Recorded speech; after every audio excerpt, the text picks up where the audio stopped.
Gloire à l'Éternel notre Dieu, Créateur des cieux et de la terre, et à Yeshua HaMashiach, notre Sauveur. Bonjour ou bonsoir à chacun et à chacune. Nous allons ensemble, excusez-moi, nous allons ensemble, si vous le voulez, essayer de comprendre un texte du prophète Daniel, chapitre 8.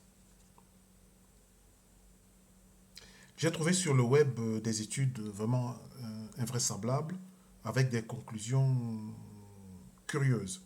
C'est ce qui m'a poussé à faire cette vidéo. Et puis les suivantes, parce que j'espère, si j'en ai la capacité, en faire d'autres. D'autre part, c'est une remarque pour vous dire, hein, je souhaite que ces études soient d'une durée assez courte. Et pour ce faire, pour notre étude, nous allons utiliser certains outils, parce que je pense qu'aujourd'hui, si on veut faire une étude biblique, il y a suffisamment d'outils disponibles pour pouvoir bien cerner un texte biblique. Je pense que faire une étude et tirer hors du but, c'est à côté du but, c'est bon. C'est pas faire. Ok, on va faire de notre mieux. Alors, donc, nous allons utiliser au besoin certains outils que nous trouvons d'ailleurs sur Internet qui sont disponibles. Donc, le but de cette première étude est vraiment d'abord de connaître ces outils. Pour ceux qui ne connaissent pas, je pense que beaucoup connaissent ces outils, et de voir comment je vais les utiliser. Ceci permettra aussi de voir quel chemin je suis pour aboutir à une conclusion. Ainsi, vous pouvez vous-même vous dire si c'est vrai et autre. Ce que je vais dire, je vais essayer d'être un peu plus didactique, si vous le souhaitez. Et voilà, pour illustrer ce que je vais vous dire entre l'utilisation de des outils, nous allons prendre la version, non, le verset 14 du chapitre 8 de Daniel. Nous étudions bien le prophète Daniel, chapitre 8. Vous trouvez sur le web euh, des études sur Daniel 8. Je voudrais faire ici une étude que je souhaite entre nous. Vous prouvez on pourrait faire cette étude différemment et plus sérieusement et peut-être aussi plus clair. Alors, pour déjà vous permettre de voir comment je vais faire cette étude, nous allons prendre donc Daniel 8, verset 14. Alors, Daniel 8, verset 14. J'utilise cet outil-là qui s'appelle la Bible.net. J'utilise d'autres outils ici, on les verra. La Bible, lire la Bible.net est un site web qui diffuse donc des versions de la Bible. Et vous les voyez ici, avec, entre autres. Nous, on ne s'occupe que des Bibles. Alors, j'ai sélectionné pour faire l'étude la Louis II de 1910, la Nouvelle Bible seconde, la tradition écuménique. Après, vous avez la Bible de Jérusalem, la Chouraki et la Bible du rabbinat, une Bible hébraïque. Aussi, l'interlinéaire. Mais bon, on va venir. Alors, je ne choisis pas les autres Bibles parce que vraiment, il ne faut pas faire une étude avec le français courant, ni la nouvelle français courant, ni la Bible parole de vie, ni la Bible, bon, la Bible française, la colombe, oui, seulement je n'ai pas sélectionné la colombe. Pourquoi? Parce que la colombe suit la nouvelle Bible, la Louis II. Vous savez que ce qu'on voit dans la colombe, c'est la même chose que la Bible seconde. Mais bon, pour vous en convaincre, je vais quand même sélectionner la Bible, la colombe. Alors, donc, on nous a quatre versions. Là, nous verrons comment c'est écrit, comment okay, la Louis seconde, la traduction écuménique, la colombe et la nouvelle Bible seconde. Alors, nous allons aller au chapitre 14. Nous allons lire ce chapitre 14. Voyez-vous, les sélections, les textes en rouge, c'est le même texte partout. Donc nous pouvons le lire ici là à droite ici, c'est la nuit seconde. Alors le texte dit, et il me dit, 2300 soirs et matins, puis le sanctuaire sera purifié. Alors ce qu'on va retenir. Et ici, pour ce qui est de la Tob, voilà, ici la Tob, la traduction œcuménique, il me dit, jusqu'à 2300 soirs et matins, puis le sanctuaire sera rétabli dans ses droits. Alors nous n'avons que voir pour ces versions, cette phrase, la dernière phrase qui est, puis le sanctuaire sera rétabli dans ses droits. Et là, plus le sanctuaire sera purifié. Ici, sur la LBS, la Nouvelle Bible seconde, il dit, puis le sanctuaire sera rétabli. Et voyez-vous, c'est la colombe, dit aussi la même chose. Après quoi, le sanctuaire sera rétabli. Donc, c'est le second. En principe, la français courant et là, c'est souvent la même chose. De sorte que pour avoir plus de place, on va tout simplement, bon, on va la laisser. On va prendre maintenant sur la Jérusalem. Qu'est-ce qui est traduit? Ici, c'est la Jérusalem 8, 14, Jérusalem. Le sanctuaire sera revendiqué. Nous prenons la Shuraki. Pour la Shuraki, le sanctuaire sera justifié. Si nous prenons la Bible, la tradition rabbinique, du rabbinat, nous ferons, sanctuaire sera réhabilité. Voyez-vous, déjà ça fait combien? Ça fait 6 versions qu'on a, 4 versions plus 1, 2, 3, 7 versions. Ce mot change. Et puis on prend l'interlinéaire, chapitre 14, voilà l'interlinéaire, la Bible interlinéaire, c'est connu, hein, c'est la Bible hébreu-français en interlinéaire. J'ai fait des photocopies que j'ai mis en ligne. L'interlinéaire, tout simplement parce que un texte est écrit dans une langue et entre les lignes, il est traduit. Alors il me dit à moi, il me dit, et qu'est-ce qu'on veut? Il me dit, il dit à moi jusqu'à des soirs, des matins, 2300 et sera justifié le lieu saint. C'est ce mot-là qu'on a ici, qu'on prononcera en hébreu Venitzdak. Venitzdak, qui veut dire, qui est traduit ici, sera justifié. C'est ce qu'ils ont donné. Alors, qu'est-ce qu'on fait? Maintenant, ce qu'on veut maintenant, ici, c'est vraiment savoir ce que ce mot... Parce que ici, c'est déjà un mot qui est déjà conjugué. Il faut savoir maintenant essayer de trouver la définition de ce mot. Pour vous dire très vite, c'est que en hébreu, les mots se traduisent, se définissent par les racines. Ici, disdak, la racine serait ici, cette lettre qui est là, celle-ci et celle-là. C'est elles qui vont former la racine. La racine est souvent formée de 3 lettres. Mais pour cela dit, je suis peut-être allé trop vite. Nous allons voir un autre outil ici qui est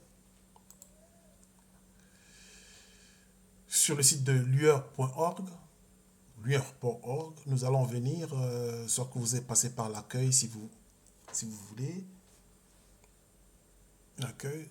Ou bien, comme ça, voilà, c'est l'accueil de lueur.org, la Bible, hébreu et grec.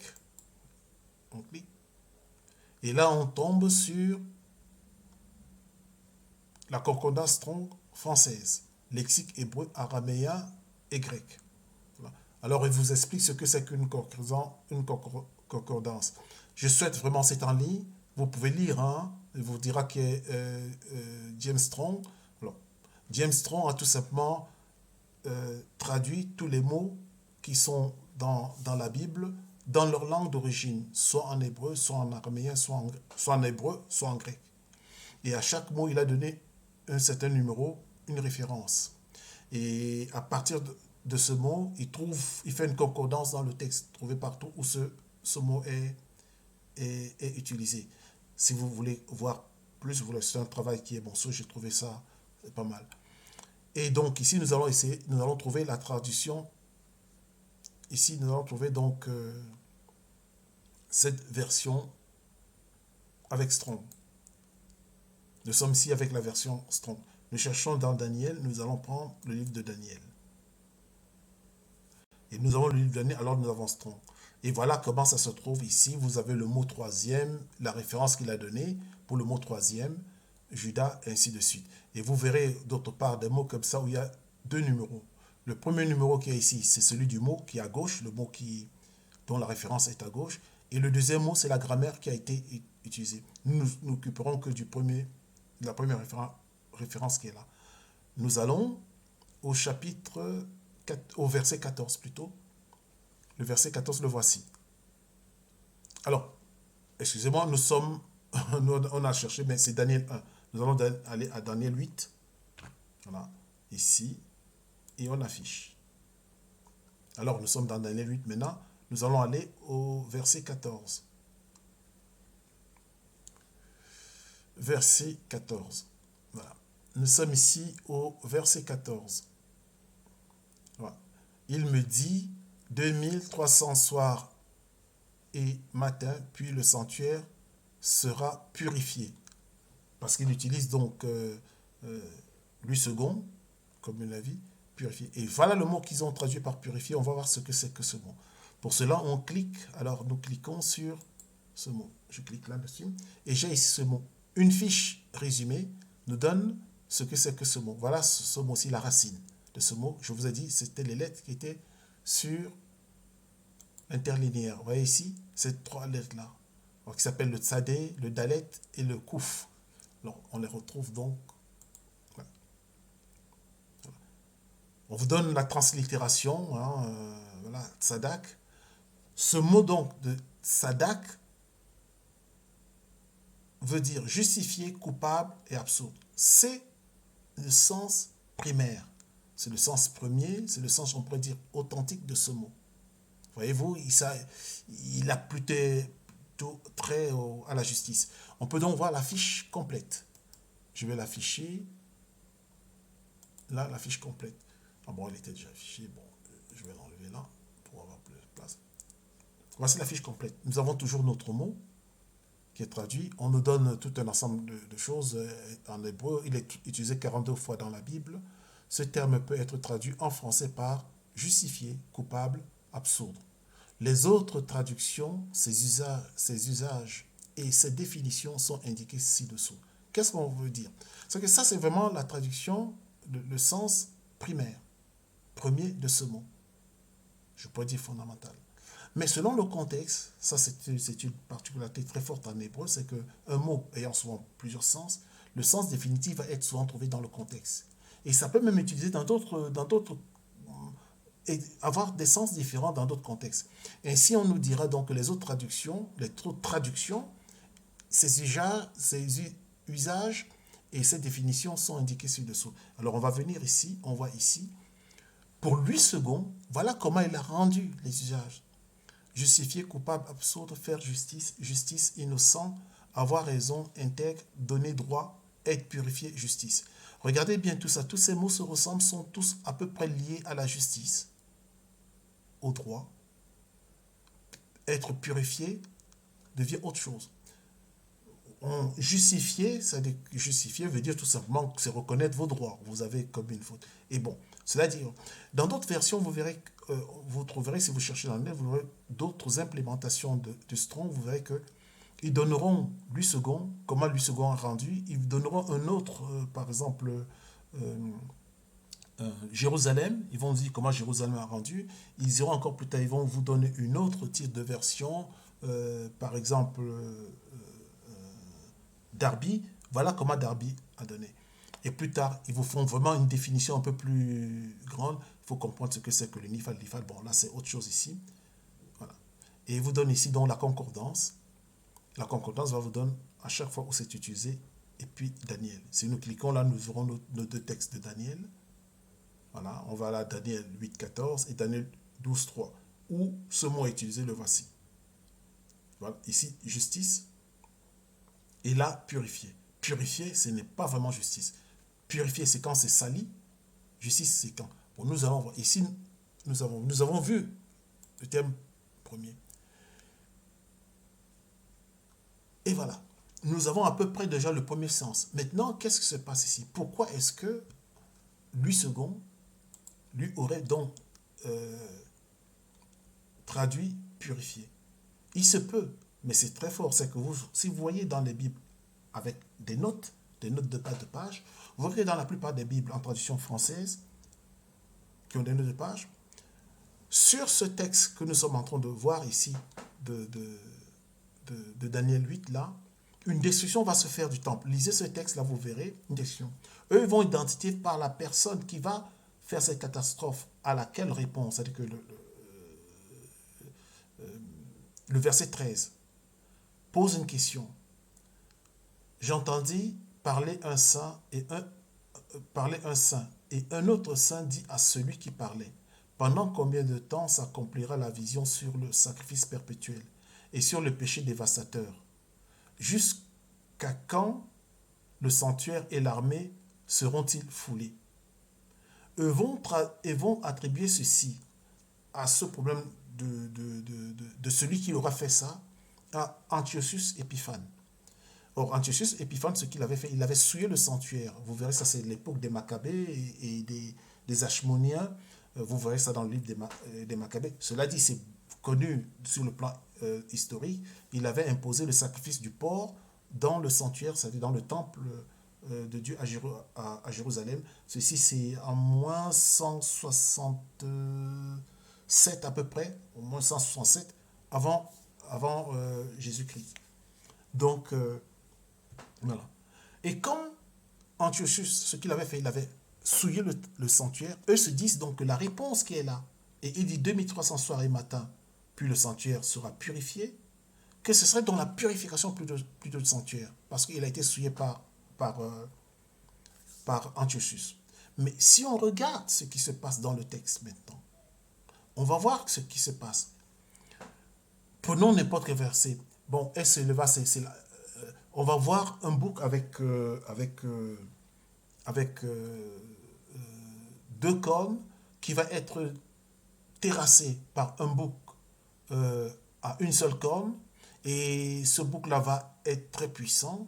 Et une fois qu'il sera puissant, sa corne, il va se briser en 4 morceaux. Et de ces 4 morceaux sortira une autre petite corne, une petite corne qui va grandir. Et c'est eux, ils vont dire que c'est Antiochus Épiphane, ça correspond historiquement à Antiochus Épiphane, et que c'est lui qui va donc amener la destruction. Or, ce qu'on voit, c'est que, qu'est-ce qu'on va dire? On dit que elle, la petite corne, s'éleva jusqu'au chef de l'armée, lui enleva le sacrifice perpétuel et renversa le lieu de son sanctuaire. Ici, le sacrifice est enlevé et le lieu de son sanctuaire est renversé. L'armée fut livrée avec le sacrifice perpétuel à cause du péché. On justifie pourquoi ça a été fait. La corne jeta la vérité par terre et réussit dans ses entreprises. C'est la corne qui avait jeté la vérité par terre et réussit dans toutes ses entreprises. J'entendis parler un saint. Et alors, la question est posée. Si nous lisons ce texte, nous allons voir que c'est plutôt une destruction du sanctuaire et non pas tout simplement une souillure du sanctuaire. De sorte que ce n'est pas à la réponse 14, à la fin des 2300 soirs et matin, la purification du sanctuaire, mais plutôt le rétablissement ou la justification du sanctuaire. Justifier veut dire rétablir dans ses droits. C'est ce que ici, la version de la Tob va vraiment, elle, illustrer, puis le sanctuaire sera rétabli dans ses droits, ce qui veut dire vraiment justifier.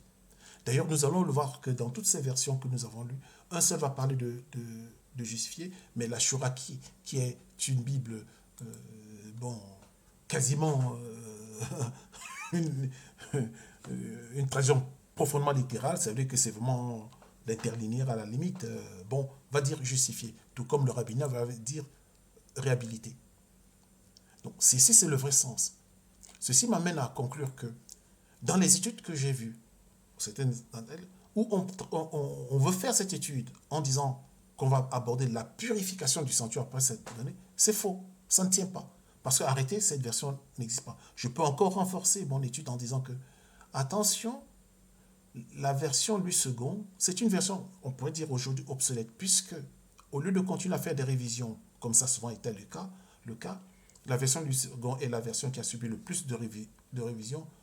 La nouvelle Bible II a plutôt sorti, non, la maison d'édition, c'est la même maison qui traduit Louis II qui a traduit, a plutôt décidé de faire une nouvelle mouture. Arrêtez, on pourrait dire, elle a marre de faire des révisions d'un texte qui n'a pas été très précis. La traduction a été faite très ancienne. Il y a aujourd'hui tout un ensemble de découvertes scientifiques qui font qu'on peut traduire le texte encore mieux. Et elle a choisi, au lieu de remettre purifié comme c'était avant, elle va mettre rétabli au lieu de purifier. Ce qui veut dire que réellement, faire une étude en partant du sanctuaire qui sera purifié ici n'est pas bon. Certaines formations religieuses ont axé très fortement leurs études, cela je parlais par exemple des adventistes, sur la purification du sanctuaire et autres, à partir de cette interprétation. Je dis qu'elle est fausse. Vous n'avez qu'à l'étudier et vous verrez que ça ne marche pas. Ici, c'était vraiment pour vous montrer comment est-ce qu'on va procéder.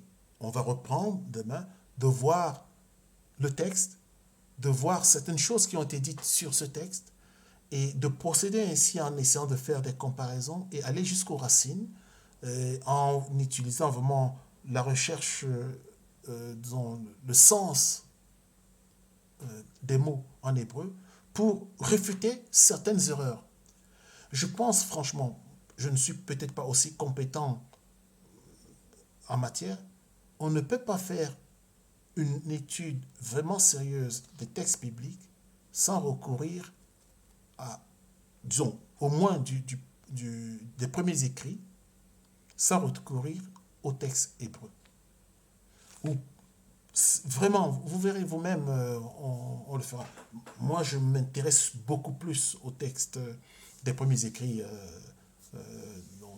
du Tanakh, si on peut dire, autres.